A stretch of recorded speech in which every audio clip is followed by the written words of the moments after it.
Igreja, bom dia. Quantos estão felizes, digam amém.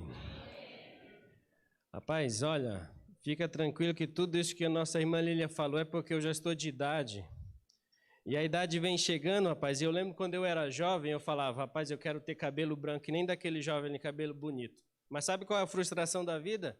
É que eu vi que o meu cabelo nem vai ficar branco, porque antes ele vai cair. E isso é a complicação. Mas eu fico muito feliz em estar aqui com vocês, é um prazer muito grande. E nós vamos hoje conversar um pouquinho sobre caráter. E aí eu te faço a pergunta, é possível mudar o caráter? Porque eu preciso que você compreenda que independente do que eu pense, do que você pense, Deus sempre tem algo a nos dizer. E toda vez que alguém vem aqui na frente, canta, declama uma poesia, poema ou vem falar outras coisas, está falando de si. Mas a Bíblia nos deixa bem claro que toda vez que a palavra de Deus é aberta, é Deus falando aos nossos corações. Por isso eu quero te dizer uma coisa, tenha certeza que hoje você vai ter um encontro com Deus, porque não será o Otávio Cutrim que vai falar, mas é Deus que vai falar comigo e com você. Por isso eu te convido, feche seus olhos e vamos falar com Ele. Querido Deus, nosso Senhor, estamos aqui na Tua casa, Pai.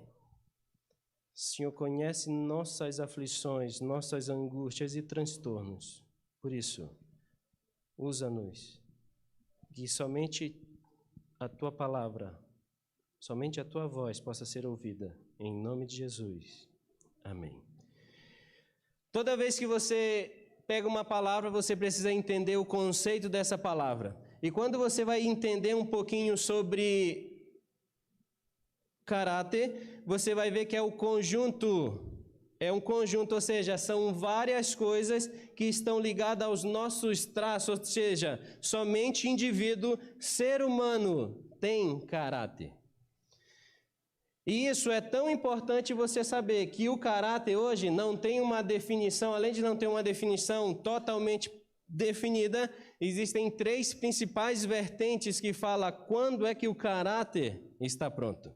E a primeira vertente, talvez você já ouviu falar, Ellen White ela vem nos falando em Mente, Caráter e Personalidade, volume 1, página 410, ela diz que o caráter na criança ela se forma até os 7 anos. E aí quando você pega a Sociedade Brasileira de Pediatria, ela vem falando que esse caráter ele vai se formar entre os 14 até os 17 anos. Obrigado. E aí existe outras vertentes que diz que o caráter, vertentes liberais, diz que o caráter se forma até os 30 anos.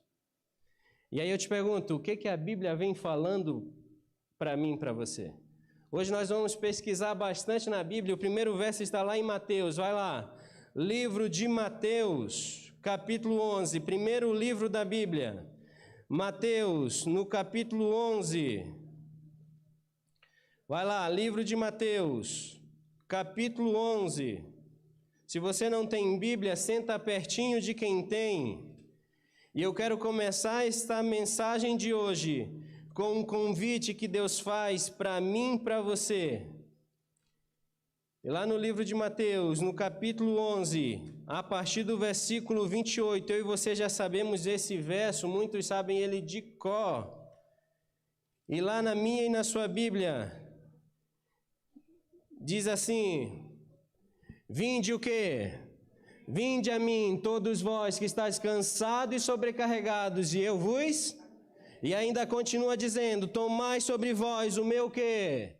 Jugo, porque eu sou manso e humilde de coração.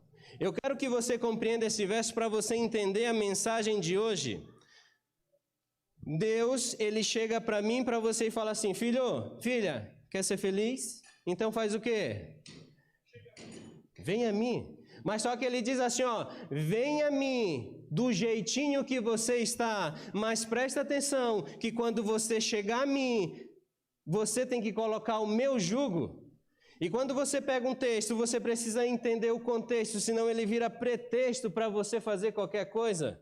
E quando você volta na antiguidade, no tempo de lavoura do povo de Israel, eles pegavam um boi velho com um boi novo e colocavam um jugo, uma peça de madeira, algumas pessoas chamam de aio. E agora, os bois tinham que ser parecidos, mas só que eu tinha um experiente e eu tinha um novo. O experiente, por ser experiente, ele ficava tranquilo e o novo saía desesperado porque agora estava preso. E agora ele se frustrava, se batia, tentava sair, até que ele via que ele estava preso ao velho boi e entendia que enquanto ele não arasse a terra, a vida dele ia ficar difícil. E agora Jesus, ele chega para mim e para você e fala assim, ó, filho, filha, vinde a mim.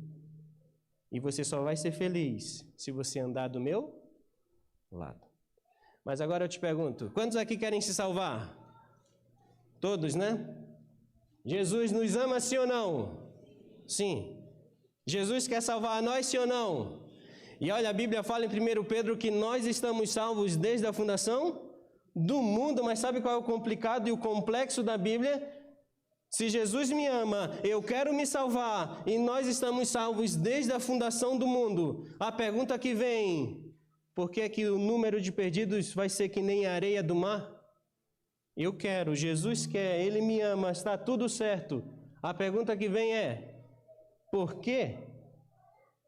Um casal chegou para mim, agora uma senhorinha, depois de 60 anos de casado, chega para mim e fala assim, eu preciso que o senhor me ajude. Eu falo, o que foi que aconteceu, filho? Sabe, meu marido, eu conhecia o marido dela, toda vez que eu chego em casa, eu não gosto de alguma coisa, ele vai, ó, em mim. E eu falo, isso está acontecendo desde quando, minha senhora? Ela falou, nós temos 50 anos de casado, 50 anos acontece. E por que a senhora contou só agora? Ela falou, porque ele é um homem de Deus. Aí eu falei, complicado, minha irmã. E agora eu perguntei, o que a senhora gostaria que eu fizesse para um homem de Deus que faz essas coisas? Não sei. Cheguei, enquanto falava com ela, ela falou assim, ó, tá vendo? Não olha para ele, porque se o senhor olhar para ele, ele vai saber que eu estou falando. Falei, não, irmão, tem que falar com ele. Cheguei, sentei pertinho dele, ele já sabia que ela tinha falado para mim. Ela falou, não foi? Falou. E sem falar nada, começou a chorar. E ele falou assim, olha, eu sei que é errado, aprendi e vi que isso é errado, mas eu não consigo parar. Eu não consigo me livrar. E agora ele pergunta para mim, aí, como é que o senhor pode me ajudar? O senhor não é psiquiatra? Vou terminar essa história, mas vou te ajudar a entender isso através da Bíblia. Volte seu olhar para a Bíblia, livro de Levítico, 3º livro do Antigo Testamento. Eu quero que você compreenda que Deus, Ele veio a este mundo, morreu por mim e por você, quer me salvar, mas como Ele quer me salvar tanto, ainda assim, Ele permite que muitos se percam. E você vai entender o porquê. Livro de Levítico, vai lá. 3º livro da Bíblia, capítulo 26. Levítico, capítulo 26. Versículos 11 e 12. Vai lá, Levítico 26, 11 e 12. Na minha e na sua Bíblia, diz assim.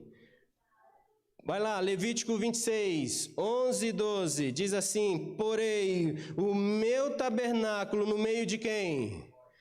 De vós, de vocês, e não me aborrecerei com vocês, andarei entre vocês e serei o seu Deus, e vocês serão o quê? O meu povo.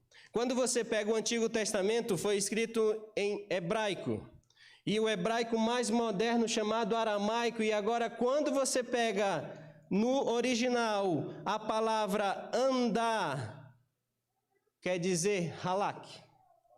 E toda vez Deus falava para o povo e falava assim, olha filhos, eu quero andar com vocês. Mas só que acontece que Deus escolheu um povo e Deus escolheu eu e você. Mas só que quando Ele me criou, quando Ele te criou, Ele nos deu um negócio chamado liberdade. E mesmo Ele te amando, mesmo Ele sendo justo, eu e você podemos fazer o que quiser. Quer ver como começou? Gênesis, vai lá. Livro de Gênesis para você entender toda a história. Gênesis no capítulo 1.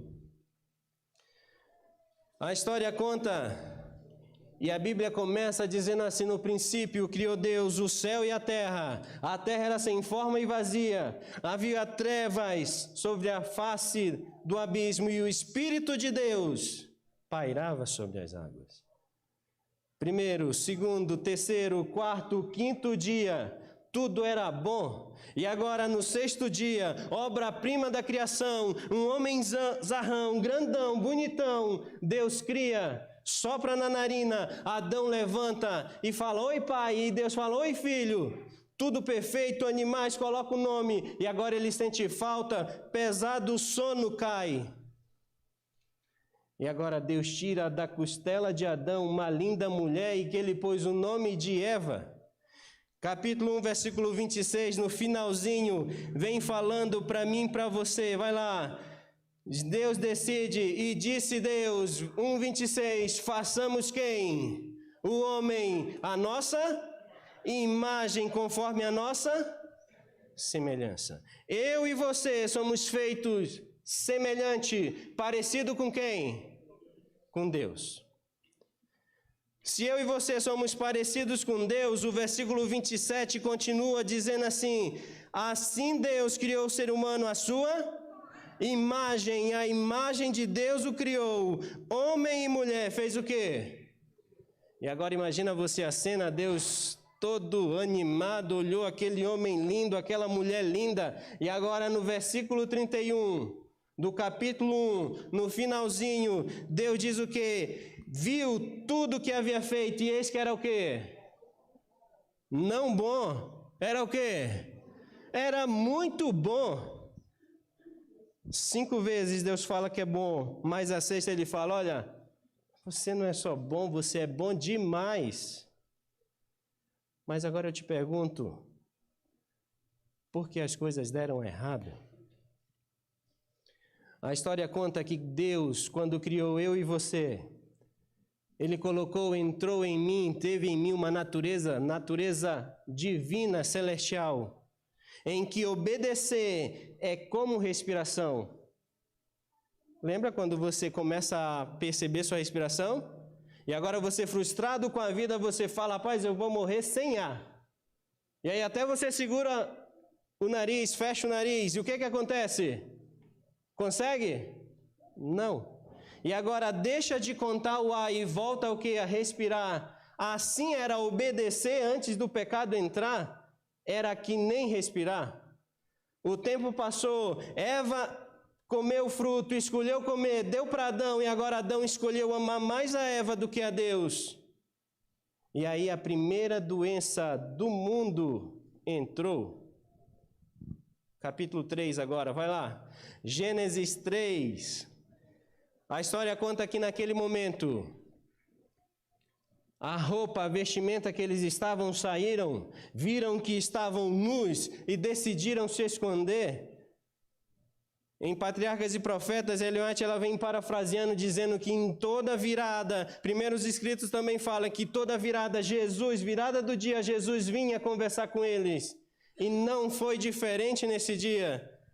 Versículo 10 do capítulo 3. Depois de Jesus chamar: Adão, Eva, aonde vocês estão? Adão, Eva, aonde vocês estão? E agora ele respondeu: ouvi a tua voz no jardim, e porque estava nu, eu tive o quê?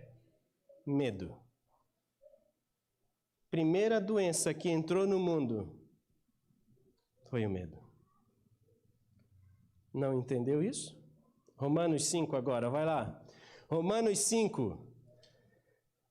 O medo entra porque alguma coisa aconteceu, e lá em Romanos, no capítulo 5, no versículo 1, vai lá.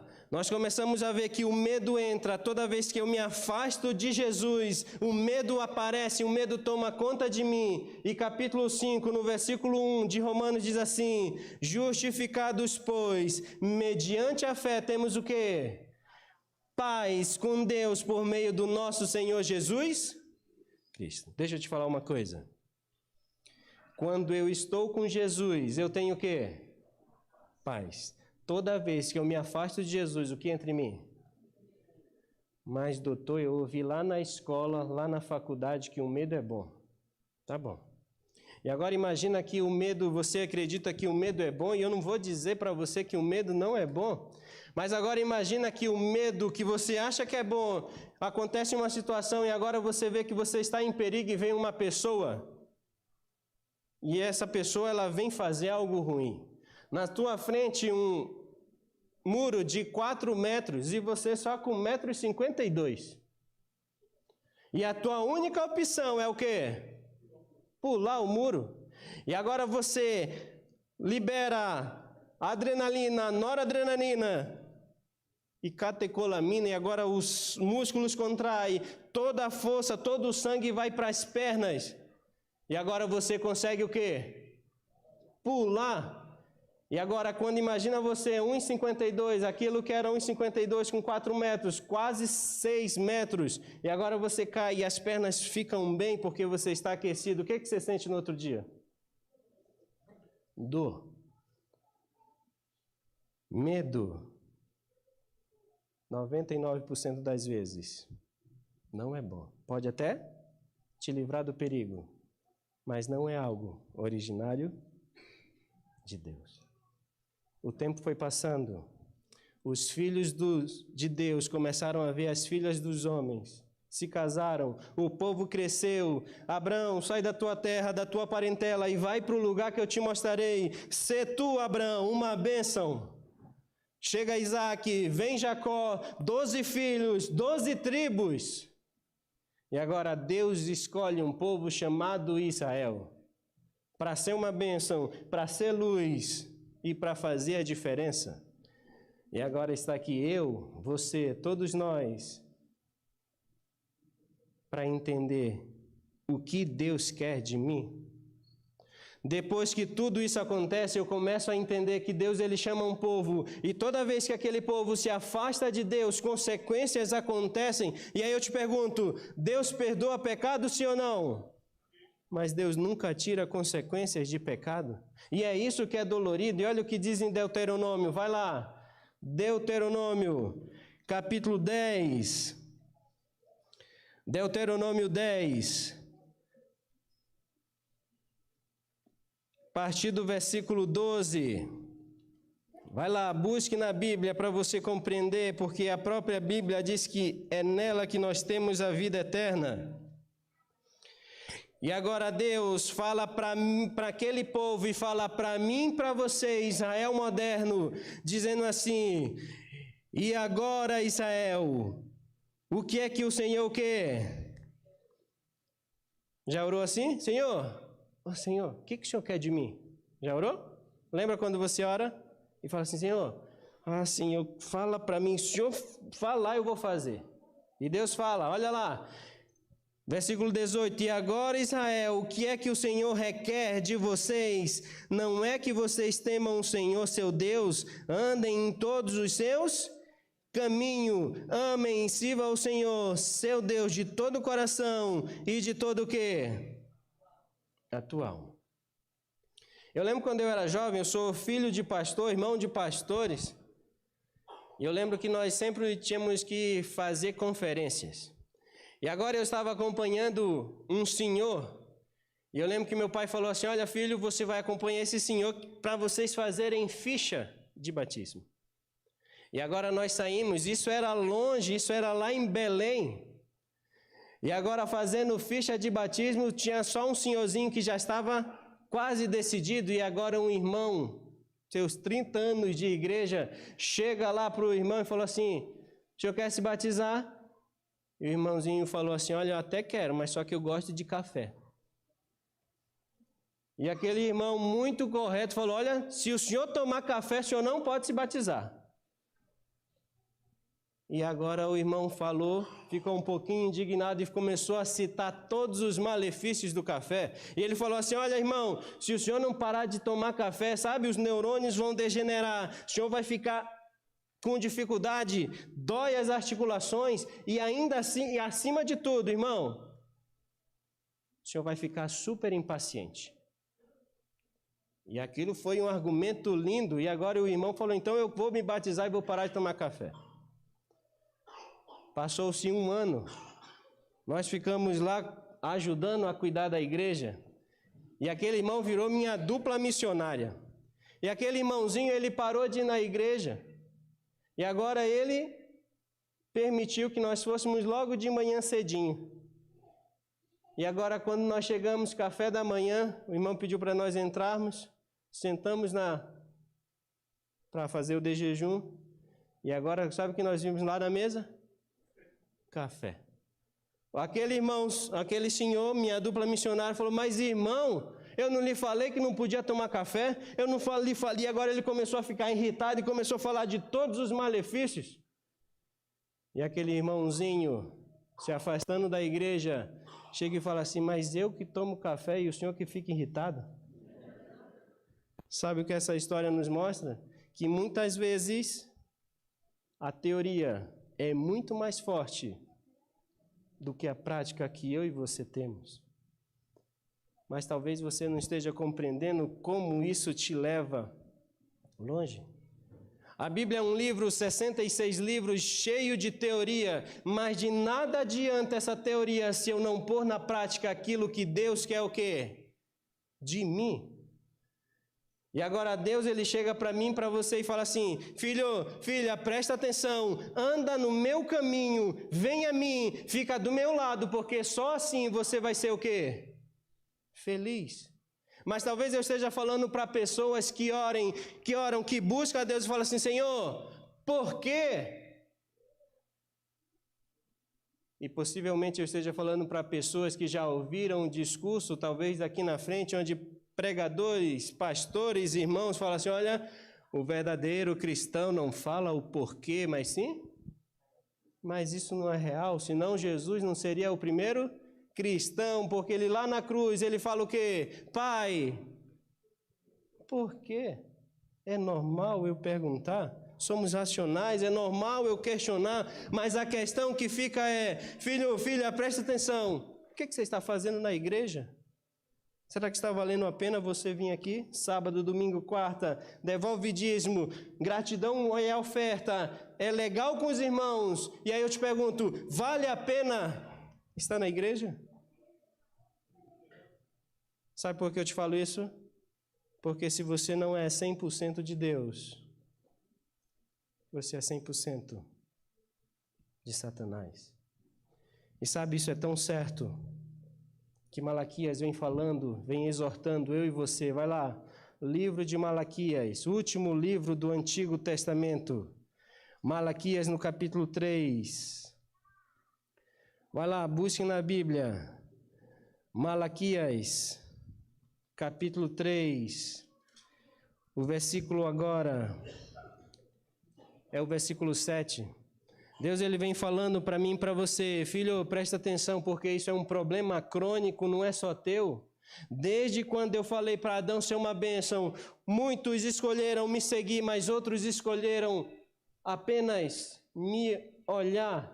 E lá no versículo 7 de Malaquias, na minha e na sua Bíblia, no capítulo 3, diz assim, desde os dias dos seus pais, vocês se afastaram dos meus estatutos e não os guardaram. Por isso eu falo assim para vocês, voltem para mim e eu farei o quê?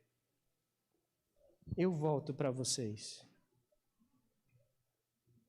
Deixa eu te falar uma coisa, eu sempre vou colher aquilo que eu quero plantar.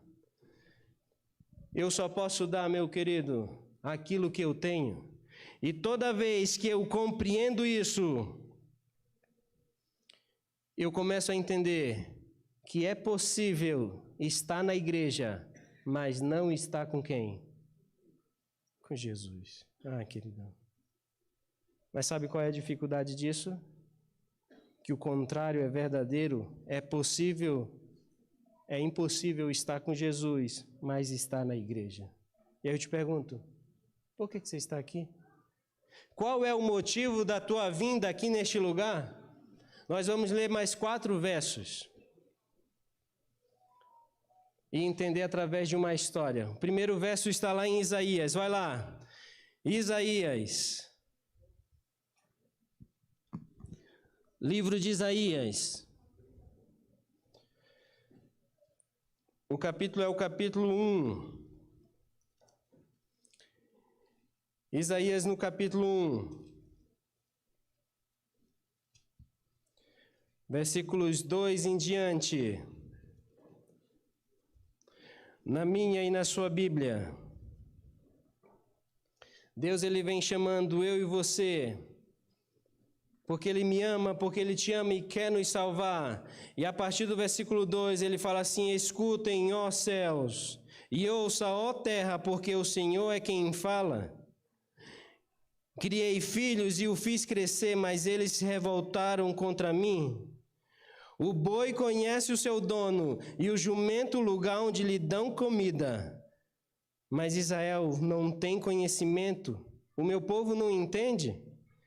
Ai desta nação pecadora, deste povo carregado de iniquidade, são descendentes de malfeitores, filhos que praticam o mal, rejeitaram o Senhor, desprezaram o Santo de Israel e voltaram o quê? Para trás. Sabe o que eu quero te dizer? Toda vez que você pega a Bíblia, Deus, Ele vem deixando bem claro: filho, ou você é joio, ou você é trigo, ou você é de Deus. Lembra? Talvez se eu perguntasse aqui, quantos aqui são destros, escrevem com a mão direita? Vários escrevem. E quantos são sinistros, canhoto mais conhecido popularmente? Outros. Talvez eu fale para alguém que consegue até escrever com as duas mãos, mas uma só é perfeita. E agora Deus, Ele chega e fala para mim: filho, lembra quando você estudou? E agora foi diferenciado os seres lá em biologia, começando em ciências. Olha, a professora fala: olha, filhos, olha, alunos, existem seres irracionais e existem seres racionais. E agora eu e você fomos colocados como seres racionais. E agora em Isaías, Deus, Ele vem falando: filho, filha, presta atenção, animais, sabe onde come? Conhece o seu dono. Mas eu pergunto, Deus pergunta do céu e aqui nesta igreja: por que vocês falam que são meus, dizem que estudam minha Bíblia, minha palavra, porque erram? Salmos 32, pertinho de Isaías. Salmos 32, versos 8 e 9. Vai lá. Salmos capítulo 32, versículos 8 e 9. Jesus, com todo amor, Ele chega para mim, para você e fala assim: eu o instruirei e lhe ensinarei o caminho que faz o quê? Que deve seguir. E sobre as minhas vistas lhe darei o quê? Não seja como cavalo ou mula que não tem entendimento, que são dominados com freio e cabresto. Do contrário, não obedecem a você. Deus, Ele chega para mim e fala assim: quer ser tratado como ser humano? Lembra da liberdade que eu te dei?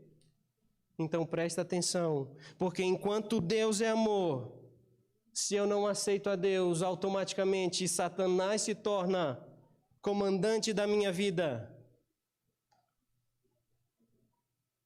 E ele me trata como um ser irracional, porque eu me torno escravo.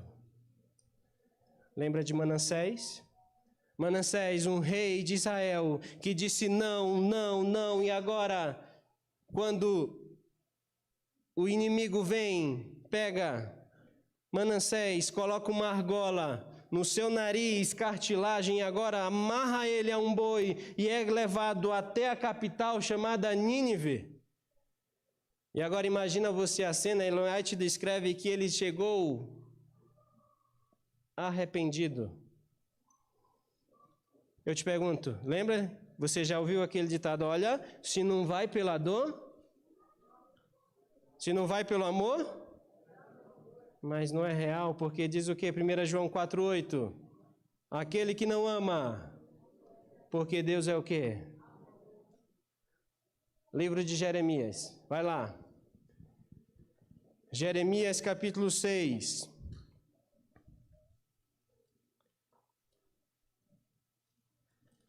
Jeremias 6, versículo 16.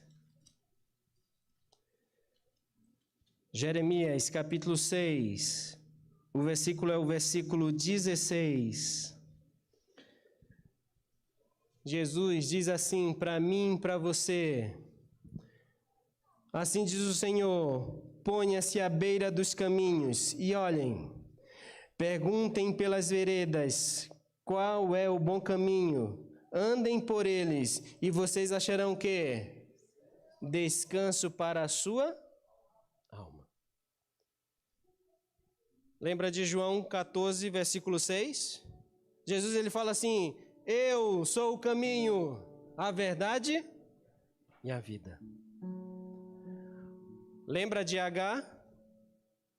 Sai no deserto, chora porque o filho vai morrer com sede. Gênesis 21 conta a história.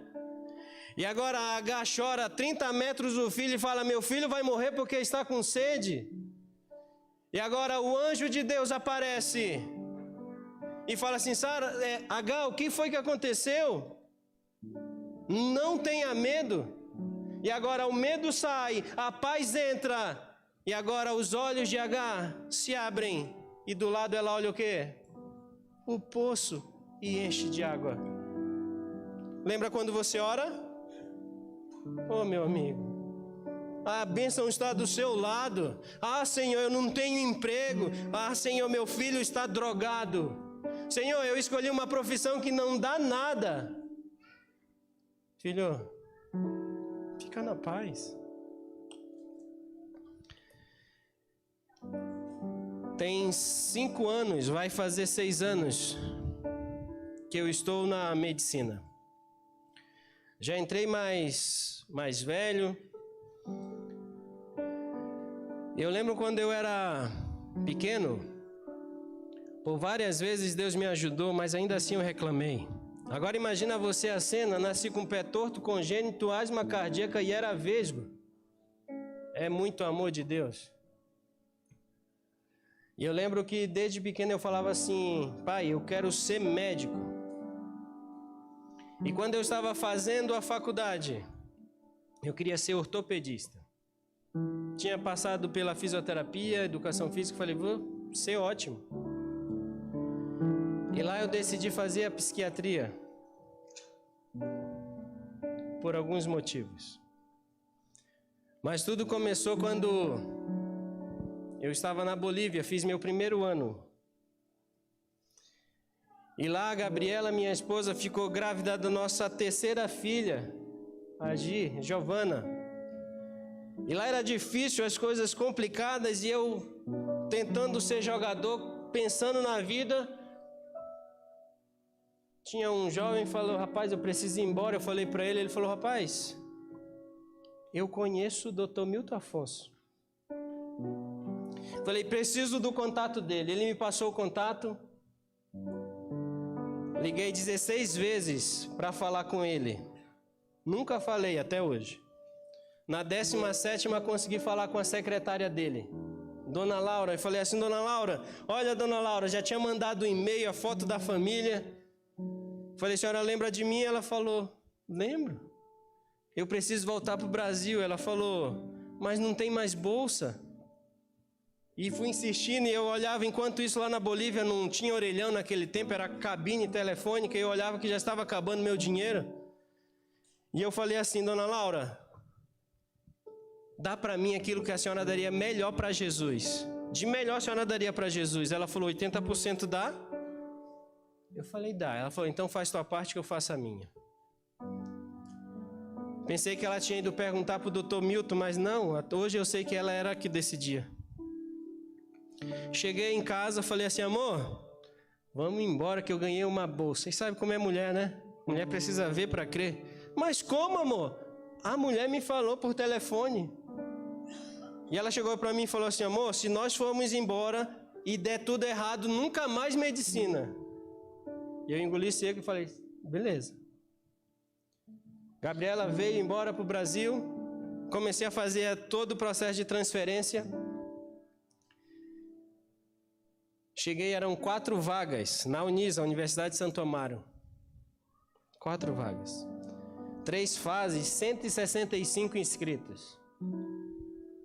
Cheguei, na primeira fase era só verificar currículo, fiquei em segundo, cheio de mim, e agora eu imagino Deus do céu falando, se prepara, moleque. Segunda fase era a prova, eu só estudava na Bolívia, de 70 questões, acertei 68. E eu fiquei cheio de mim, agora Deus do céu, eu acho que Deus olhou e falou, se prepara. Terceira fase, a professora, que foi minha professora, chegou e falou assim, olha, você foi ótimo. Mas só que tem um problema. De 12 matérias que você fez lá, você tem 11 adaptações. Então, se tiver um aluno que tirou 7, menos adaptações, é ele que vai entrar. Saí derrotado. Liguei para minha esposa e falei assim, amor, não quero mais saber disso. Também não vou ser fisioterapeuta, não vou ser educador físico. Eu vou comprar um carro velho e vou vender roupa no Maranhão. Estava indignado com Deus. Ia sair o resultado. Mas só que eu preciso que você compreenda a bênção. Durante 7 anos a faculdade tinha ficado com a mensalidade congelada, 2.700. E agora a bendita reitora, nesse ano, decidiu fazer o reajuste. Mas não de um ano, dos 7. De 2.000 e pouquinho foi para 4.990. E aí muitos alunos, como forma de protesto, não se matricularam. No dia que era para sair o resultado final, eu entrei, não saiu, liguei no outro dia no 0800 e eu falei, moça, olha, eu fiz o processo de transferência. Eu sei que eu não passei mesmo, eu falei, mas eu preciso saber que eu tenho família. Ela falou, não, moço, saiu. Ontem, às 15 horas, conforme o edital, eu falei, não saiu, irmã. Ela falou, saiu. Tem computador aí? Eu estava nesse tempo em uma campanha, que eu tinha ganhado a bolsa, mas eu tinha que pagar a matrícula. Tinha um comportor lá, falei, amigão, presta aí, e foi me mostrando, e fomos fazendo juntos. Quando eu fui ver o resultado, eu tinha passado em último lugar, mas não é essa a bênção. De 4 vagas, por forma de protesto, muitos alunos não se matricularam. E abriram 19 vagas, e eu fui o 19º. Sabe, querido, eu lembro sempre dessa história. E uma das vezes que eu lembro dessa história foi quando eu estava em Paulínia. O hospital lá municipal tem uma enfermaria. E agora chegou uns rapazinhos, seus 17 anos. Tinha tentado por 10 vezes o autoextermínio. E aí, eu sempre ficava sonhando, né? Veio no alto-falante do hospital para o psiquiatra se apresentar lá, e lá fui eu. Cheguei, era um rapazinho, o clínico me passou o que tinha acontecido e eu perguntei, filhão, o que foi que aconteceu? A mãe estava perto, ele não queria falar, eu falei, mãezinha, a senhora nos dá licença? E agora ele começa a chorar e fala assim, doutor, para que viver? Sabe essa mãe aí? Não é nem minha mãe. Aí eu olhei assim, mas aqui diz que é tua mãe. Ela tentou me tirar por 5 vezes enquanto estava grávida. Ela nunca me deu um abraço. Nunca disse que me ama. E agora ela está aqui, falando que está sofrendo e perguntando por que eu tentei isso. E ele falou assim, na verdade eu não quero morrer. Mas eu quero tirar essa dor aqui, mas eu não consigo. Me dá um remédio e me trata. É nessas horas que eu fico frustrado, mas ao mesmo tempo feliz. Porque é só Jesus que pode fazer a diferença. E sabe o que eu falo para você? Sabe as tuas frustrações, tuas decepções, teus anseios e angústias? Ô amigão, para de viver a vida de fachada. Para de viver uma vida 99%. Para de fazer a Bíblia um livro de leitura. Porque a própria Bíblia diz assim, examinai as Escrituras. Não é para ler, é para examinar. Porque é assim que eu julgo, Deus julga nela a vida eterna. É um pouco aqui, um pouco ali. É importante o sábado? Demais. É importante vir para a igreja? Demais. Mas o mais importante é ter Jesus do meu lado, andar com Ele. E aí sim a minha natureza pecaminosa, ela vai morrer. Porque a natureza celestial, ela volta a viver pela influência de Jesus na minha vida. Lembra? Me diga com quem tu andas.